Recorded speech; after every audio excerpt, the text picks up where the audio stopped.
بسم اللہ الرحمن الرحیم۔ السلام علیکم۔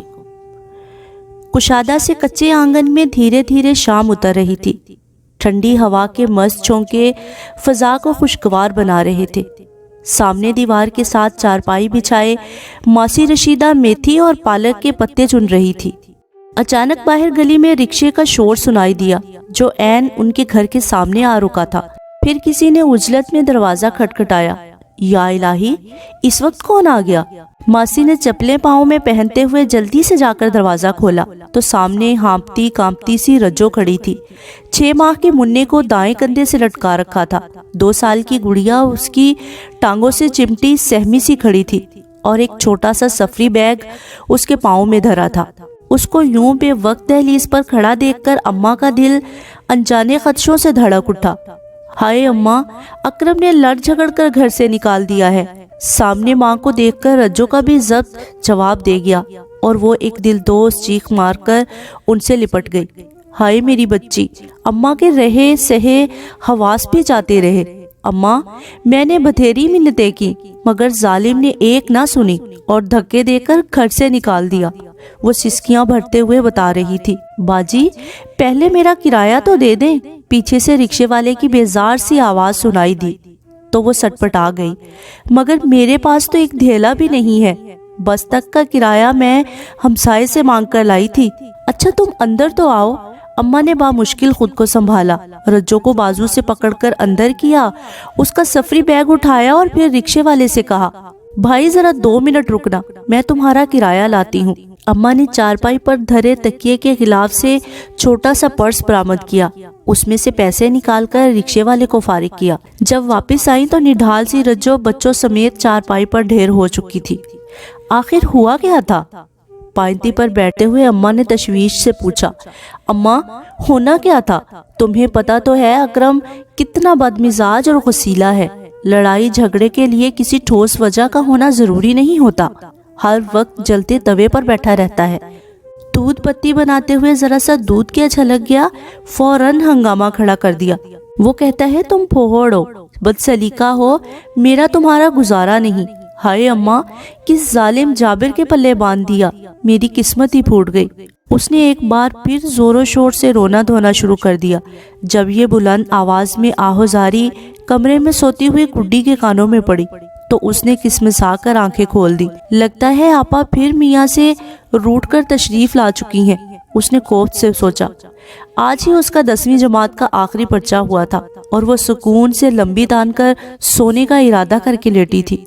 اب آپا کی پاٹدار آواز سے نیند تو ٹوٹ ہی چکی تھی، اس لیے وہ بیزاری سے اٹھ بیٹھی، بکھرے بالوں کو سمیٹ کر پونی باندھی اور سائیڈ پر بڑا دوپٹہ اٹھا کر باہر نکل آئی۔ اسے آتا دیکھ کر رجو کے رونے دھونے میں مزید شدت آ گئی۔ بہن سے گلے ملنے کے بعد اس نے منے کو گود میں اٹھا لیا۔ ذرا فرصت سے بہن کا ستا ہوا چہرہ دیکھا تو ٹھٹک گئی۔ ان ناگہانی حالات میں بھی ماشاءاللہ سے آپا کا میک اپ قابل دید تھا۔ بھویں تازہ ترشوائی گئی لگ رہی تھی۔ پپوٹوں پر 2 رنگوں کا آئی شیڈ سجا تھا۔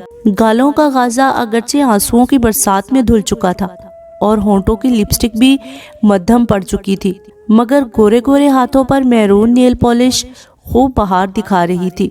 یوں ٹکر ٹکر بہن کی طرف کیا دیکھ رہی ہے؟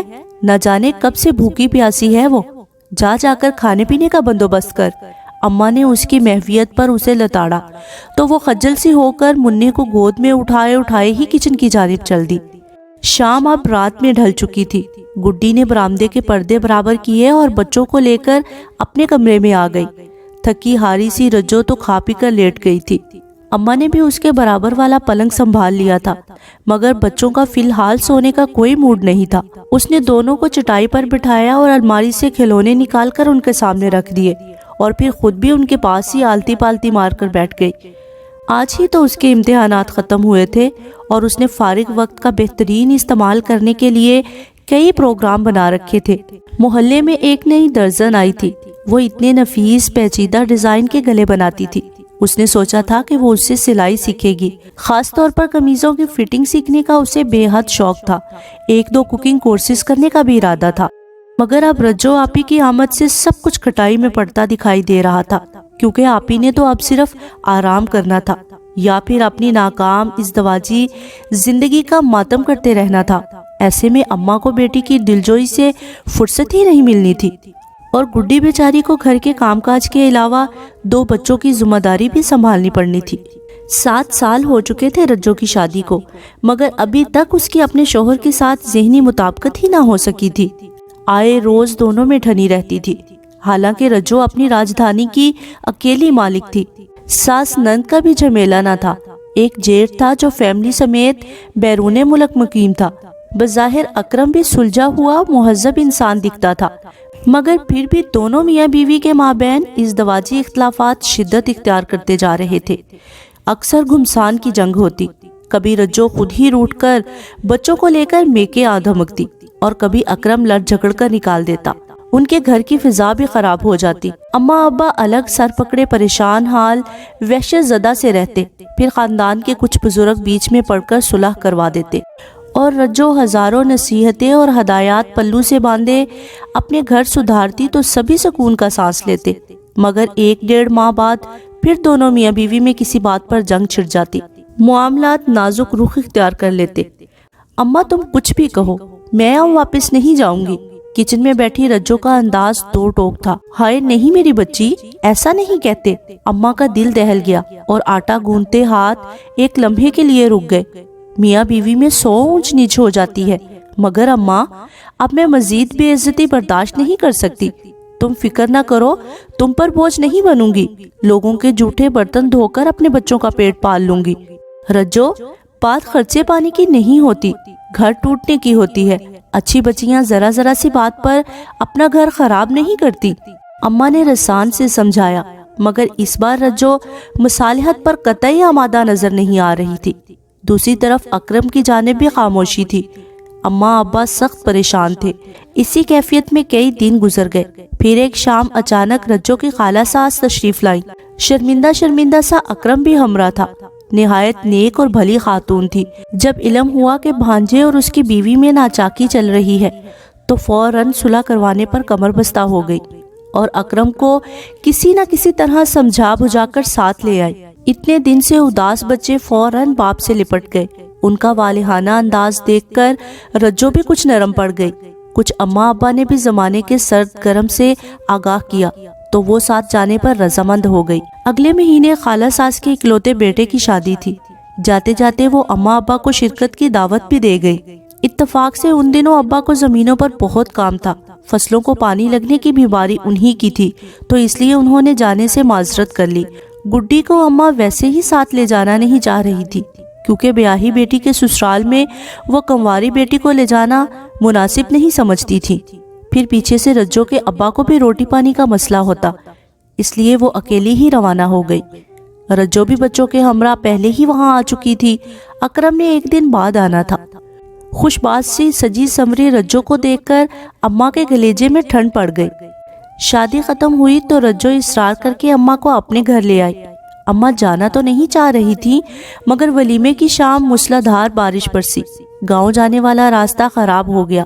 ناچار اماں کو رجو کے ہمراہ اس کے گھر جانا پڑا۔ رجو نے علیحدہ کمرے میں ان کا بستر لگایا، مگر کچھ تھکن اور کچھ اجنبی جگہ ہونے کی وجہ سے اماں کو رات بھر ٹھیک سے نیند ہی نہ آئی۔ دن چڑھے جو آنکھ لگی تو کافی دیر سے کھلی۔ وہ ہٹ بڑھا کر اٹھ بیٹھی۔ باہر نکلی تو سارا گھر بھائیں بھائیں کر رہا تھا۔ کچن کا دروازہ بند تھا، مگر بیرونی گیٹ کی کنڈی کھلی تھی، اور اکرم کی موٹر سائیکل بھی غائب تھی۔ وہ گھبرا کر واپس پلٹی تو رجو کے کمرے کا دروازہ اد کھلا تھا۔ سامنے پلنگ پر رجو لمبی تانے سو رہی تھی۔ رجو، انہوں نے 2-4 آوازیں دیں تو رجو نے بامشکل کمبل سے اپنا مکھڑا نکالا۔ کیا ہے اماں، اٹھنا نہیں ہے کیا؟ اکرم بھی شاید بغیر ناشتے کے چلا گیا ہے۔ نہیں اماں، خالہ نے چاول باندھ دیے تھے ساتھ، شاید وہی کھا گئے ہوں گے۔ اتنی تھکن ہو رہی ہے، ابھی اٹھنے کا من نہیں ہے، آپ بھی جا کر آرام کرو۔ یہ کہہ کر وہ پھر کمبل میں غروب ہو گئی، اور اماں واپس کمرے میں آ گئی۔ پھر کافی دیر بعد جب دونوں بچوں نے بھوک سے رونا شروع کر دیا تو رجو نہ چاہتے ہوئے اٹھی۔ دونوں بچوں کا منہ ہاتھ دھلا کر اماں کے حوالے کیا، چاول گرم کر کے چائے بنائی۔ کھانے پینے سے فارغ ہو کر اماں میں ابھی آتی ہوں کہہ کر سامنے ہمسائے کے گھر گھس گئی۔ کافی دیر بعد پلٹی تو جوش سے چہرہ ٹمٹما رہا تھا۔ اماں میں سامنے والی بانو کے موبائل پر اپنی شادی کی تصویریں دیکھ کر آ رہی ہوں، سچی میں اتنی خوبصورت دکھ رہی ہوں، وہ سرشاری سے بتا رہی تھی۔ میں نے خالہ کی بہو کے موبائل سے اسے واٹس ایپ کی تھی، ورنہ میرے پاس تو سادہ سا موبائل ہے۔ اللہ نظر بد سے بچائے، ماشاءاللہ میری بیٹی ہے ہی اتنی پیاری۔ اماں نے اس کے سبھی چہرے پر پیار سے نظریں جمائے ہوئے کہا، اماں میں اپنا خیال تو بہت رکھتی ہوں، ہر روز اپنے چہرے اور ہاتھ پاؤں کو آپ کے بنا کر دیے ہوئے اپٹن سے دھوتی ہوں۔ شادی پر سبھی خواتین میری تعریف کر رہی تھی کہ میری جلد تو دلہن کی جلد سے بھی زیادہ لشکاریں مار رہی تھی، وہ فخریہ بتا رہی تھی۔ مگر اماں پتہ نہیں کیا بات ہے، اکرم کو تو جیسے میری خوبصورتی نظر ہی نہیں آتی۔ مجال ہے جو تعریف کا ایک لفظ بھی منہ سے پھوٹا ہو۔ وہ کچھ دل گرفتہ سی ہو گئی۔ بس بیٹی، ہر مرد کی الگ طبیعت اور مزاج ہوتا ہے، کچھ اظہار کے معاملے میں کنجوس ہوتے ہیں۔ تم ایسی چھوٹی چھوٹی باتوں پر گلے شکوے نہ پالا کرو، اپنے مجازی خدا کو سمجھنے کی کوشش کرو۔ پھر شام ڈھلے جا کر رجو نے کچن کا رخ کیا۔ اماں نے بھرپور مدد کی تو کہیں جا کر اکرم کے آنے پر بامشکل کھانا تیار ہوا۔ راستہ ابھی تک صاف نہیں ہوا تھا، اس لیے اماں کو مجبوراً ایک رات اور رجو کے ہاں رکنا پڑا۔ اگلی صبح اماں نماز قرآن پاک سے فارغ ہو کر تسبیح کر رہی تھی جب ان پر غنودگی طاری ہو گئی اور وہ کچھ دیر کے لیے نیند میں چلی گئی۔ اچانک کسی انجانے سے شور سے ان کی آنکھ کھل گئی۔ کوئی زور زور سے چلا رہا تھا، شاید اکرم کی آواز تھی۔ پھر ساتھ ہی کچھ پٹکنے کی آواز بھی آئی اور جھگڑا مزید بڑھ گیا۔ اب رجو بھی برابر چیخ رہی تھی۔ اماں کو کچھ سمجھ میں نہیں آیا، مگر یوں ایک دم بیٹی اور داماد کے معاملے میں مداخلت کرنا بھی مناسب معلوم نہ ہوتا تھا، اس لیے وہ سہمی سی دبک کر پلنگ پر ہی بیٹھی رہی۔ دل سوکھے پتے کی مانند کانپ رہا تھا۔ پھر دھاڑ سے بیرونی گیٹ بند ہوا اور خاموشی چھا گئی۔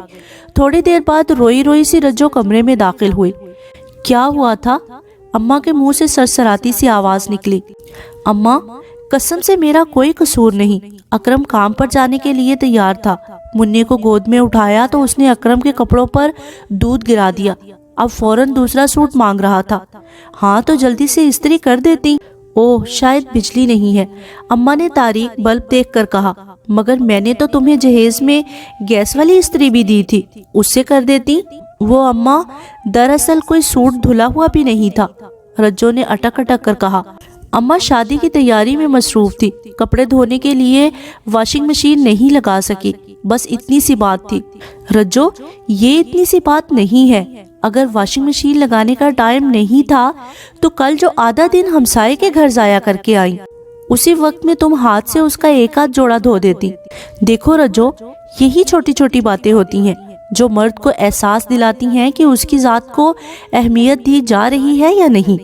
تمہیں پتہ ہے آج کل روزگار کے حالات کس قدر تنگ ہیں، نہ جانے وہ کن جتنوں سے کما کر لاتا ہے۔ میں نے دیکھا ہے کہ بجائے اسے روٹی ساتھ باندھ کر دینے کے، تم اس کے آنے تک کھانا بھی بامشکل ہی تیار کر پاتی ہو۔